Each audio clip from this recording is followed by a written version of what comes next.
Hey everybody, welcome into Lettermen Row. It's BuckIQ, and the Heisman Trophy winner is back in the building, Troy Smith. Hey man, it's so good to have you back in here and breaking down these quarterbacks again. It's been a long time. Thank you, man. I appreciate you having me back. All right, it's a different guy. So Justin Fields now trying to follow in the footsteps of Dwayne Haskins, trying to get back to New York City where you've been. 5 games in now, 23 touchdowns now. What have you thought about Justin Fields?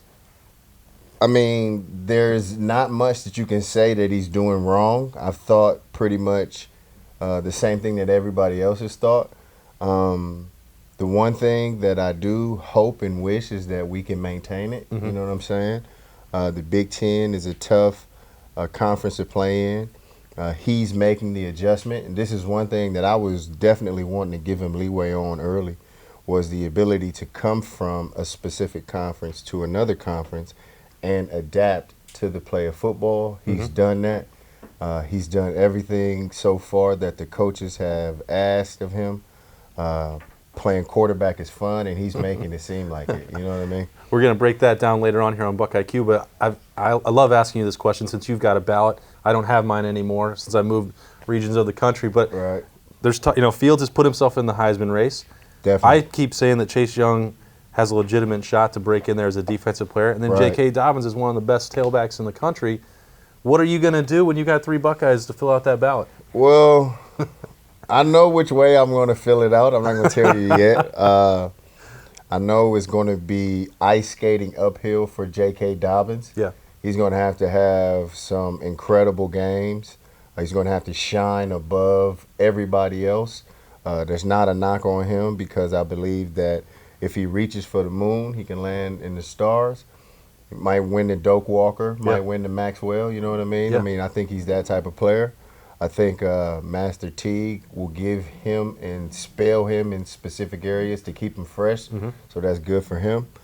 Chase Young, we talked a little bit about it before with my relationship with the one defensive guy in our Heisman fraternity in Charles Woodson.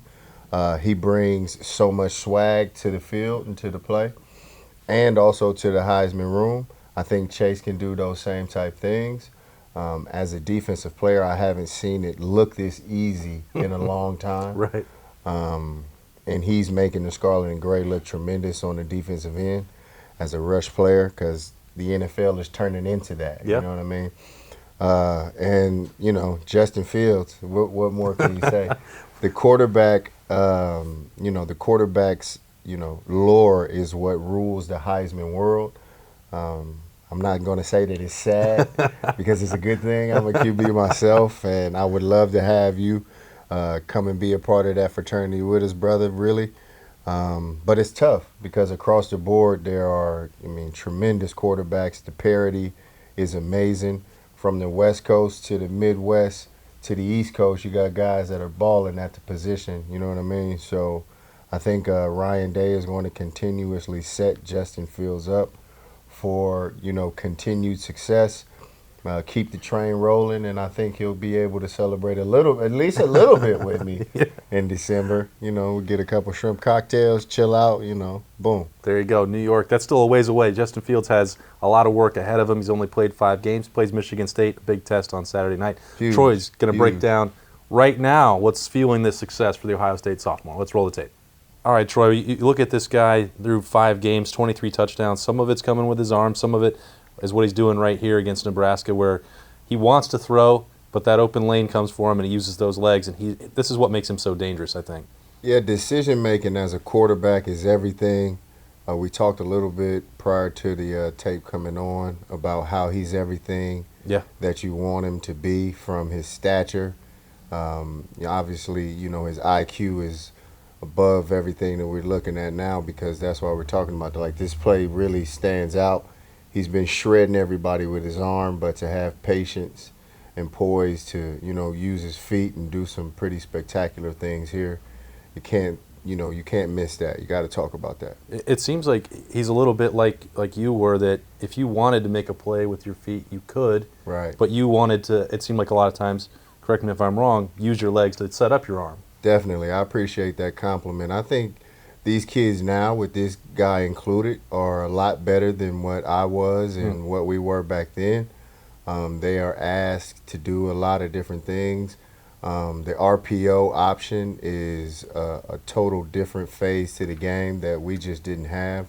So it obviously like circles in and zeroes in on the quarterback a little bit more, but I mean, he makes it look easy, and I wouldn't have it any other way, you know? And you have to finish it with toughness. He's done that a couple times this year. You see this, like, it's coverage, and he makes a play, scores. He did that a lot against Nebraska on Saturday night. But again, he wants to use his arm, and here he does this later on in the game. And this looks like, most people say this might be an easy throw to KJ Hill, but I'm going to ask you, it looks like it's more difficult than it might seem on the surface. Well, to throw any pass is a definite skill to it, and just to think that at shorter distances it's going to be easy, it's not. He has a defender in his face. That has something to do with the throw, but he's focused in, locked in, and KJ Hill's a big, strong guy, so to put it on him, that's very, very important.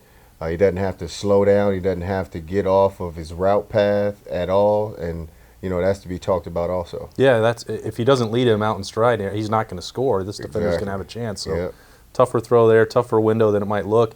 And he threw some balls on Saturday night that were really impressive, deep balls as well. That's sort of been his calling card. And this one, it's a great throw and it's a great catch. What did you think when you break down his fundamentals here?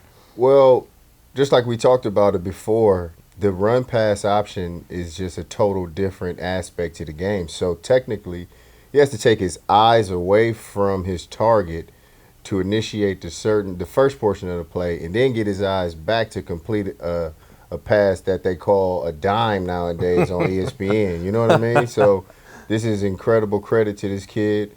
Who's that, Austin Mack? I mean, Jesus Christ, that's like backyard stuff, and then the offensive line. We don't talk about them enough. You know what I mean? I love my guys up front, and without the big nasties, none of this gets done. Are you telling me you didn't call those dimes in 2006? Like, man, who knows what we were calling it back then, man? Who knows? We were trying to drop dimes, but we were using the term mossed back then. You know what I mean? So he would have got mossed. So Austin Mack going up and getting it done and fighting there through the contact. Here you go, another one. And I know that this is a receiver that excites you almost as much as the quarterback. Right. Hopefully we get a chance to do some genie in the lamp type magic with him, just like we did with Terry McLaurin. We talked him up, and this Garrett Wilson kid, and you know, to get open in this little bit of space on the field is pretty commendable. The Nebraska guys in the Big Ten are very, very good athletes, and I mean, he's open by 2 or 3 yards down here, and to drop it in the bucket is one of the harder things to do as a quarterback. And he's showing us everything. He's got zip on the ball. He's got incredible touch. I mean, you know, obviously, you know, football in the Big Ten is pretty tough. But what more can you ask for? How do you rep that? How do you get good at dropping that ball in the bucket? It has to be daily preparation of the drill, literally getting a trash can and dropping it in the bucket.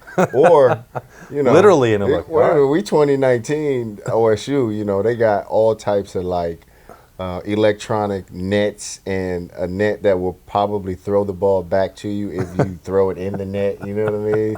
I know they got the three hole nets that they work hard on. So obviously you can see that, you know, the things in practice are paying off because that's just routine for both of them. You know what I mean? This next one dangerous here though with Nebraska with these barriers. Yeah, they need to do something about that. I know. Garrett Wilson goes into it full speed. He was fine though. So we tacked this one on just because we're sitting in the press box on Saturday night. I was like, that looks like Troy Smith running around out there, extending the play. Let me see which one you're talking about. I probably would have failed back then, man. You know, we were just now getting those like skin tight pants and skin tight jerseys, so I might have tripped myself up or something. I don't know. But this dude, man, he's awesome, man. I mean, extending plays. That Braxton Miller type stuff. We talked about that a little bit. Yeah. And then the arm strength of another guy like Cardale Jones to throw across your body like that. That's not easy at all under duress. So he's got the total package, man. He's got the total package. Total package, and he'll be back in action on Saturday night against Michigan State. Justin Fields, he's rolling, trying to follow in the footsteps of Troy Smith, the Heisman winner. Great to have him back in here at Lettermen Row, breaking it down on BuckIQ. For Troy, I'm Austin Ward. We'll see you next week. Definitely. Thanks for watching. Subscribe below to get the latest videos from Lettermen Row. We got Letterman Live, we've got the practice report, we got rapid reaction. Hey, and you know we got BuckIQ with Zach Bourne. For sure. We got recruiting breakdowns with Berm. We got whatever you need. Ohio State football and Ohio State athletics, we've got you covered here at Lettermen Row.